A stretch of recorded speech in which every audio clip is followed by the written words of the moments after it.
Hey everybody, part two of the video got cut off. I don't know what part got cut off, so what I'm going to do is really briefly overview. I was talking about the 0 to 1 OD mic, which has 4 decimal places. This goes all the way from 0 to 1 inch.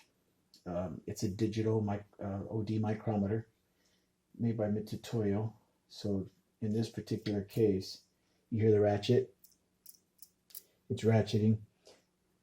I was covering that these are accurate measuring tools to be measured against, maybe using a reference tool like a dial caliper, which is, these are good for measuring the outside diameter of something and the inside diameter of something, and then referencing the depth of something. So let me cover the depth. This little thing right here, if you go all the way down here, in this case,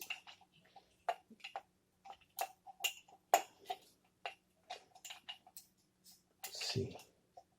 So you would push that down until you touch that.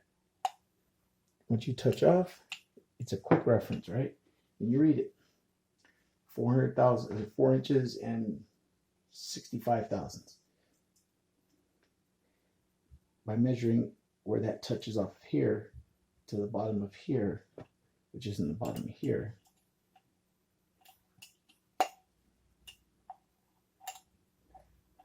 just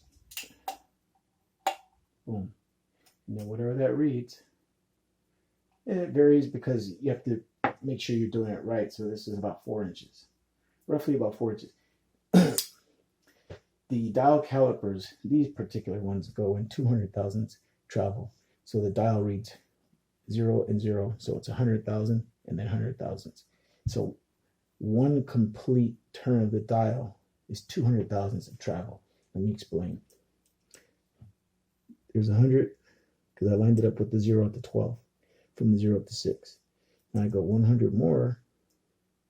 Now it's back to the 6 o'clock position if that was 12.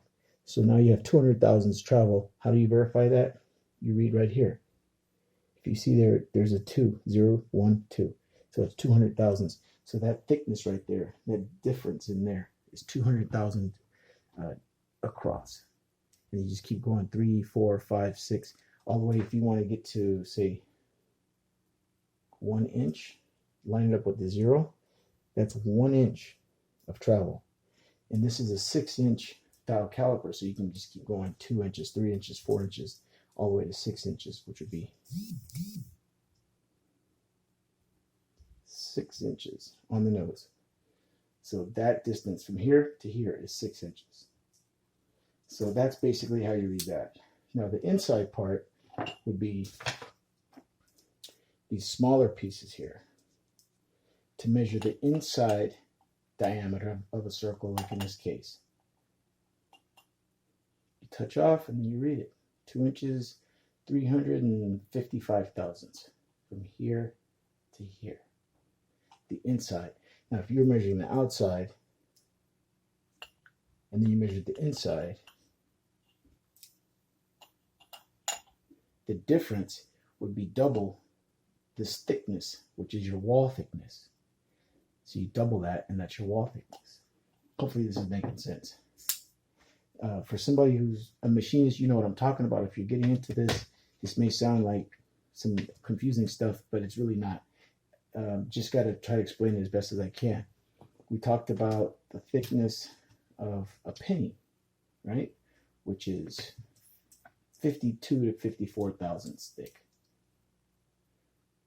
Measure that thickness, and you read it, and I got 54 thousandths. Okay, now it's more accurate when you use this. Touch off on the highest point, making sure you hold it in such a way that you don't drop it. And there you go, and then you read it, and it's got 52 thousandths and 2 tenths. You're talking about where to get my 2 tenths from. That's the Vernier scale. The Vernier scale is right here. A Frenchman last name was Vernier, invented that long time ago in the 1800s. So you see on the side there's a 0, and then across from the 0 is the number 2.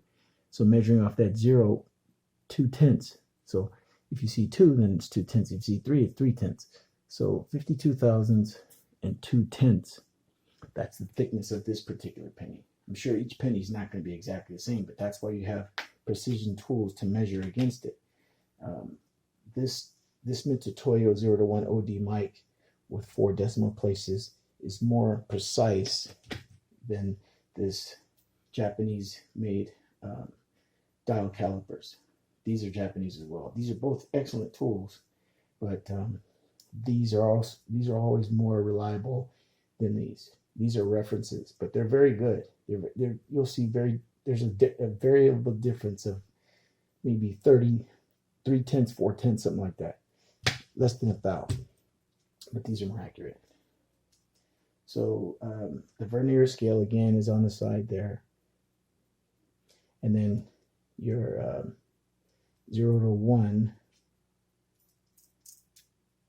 scale on your digital readout is 4 decimal places right there. So if you were to open it all the way up,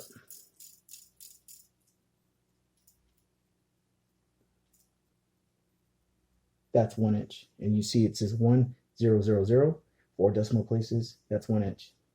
So now if we were to measure, like, say, the outside diameter of the penny, of this penny, like so, where the tangent lines are. Tangent lines are basically when you have an arc, which is the circle of this circumference, wherever that arc touches something straight, like that straight line, that's your tangent point. So you have a tangent point up top and up bottom.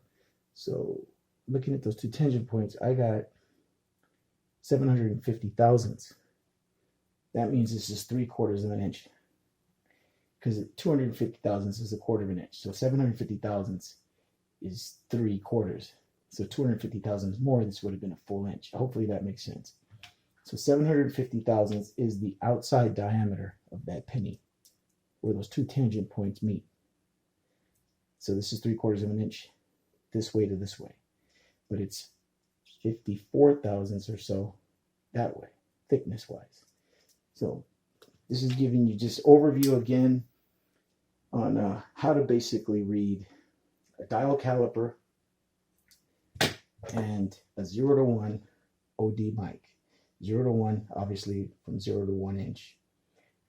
You're going to learn from the decimal place over. 4 decimal places is typically what we use in the machine shop because it's more accurate. And when you really get down to it, you want to read intense depending on the tolerance of the part that you're supposed to make. If your tolerance is 1 thou, then you don't have to really worry about the tenths as much. You just want to make sure you get within 1 thou of that tolerance. If you're using CNC, then you shouldn't have any problem getting to that 1 thou. But if you're using conventional machines, you might have to check and stuff a lot to make sure that you're making accurate quality parts. And that's the mark of a machinist, is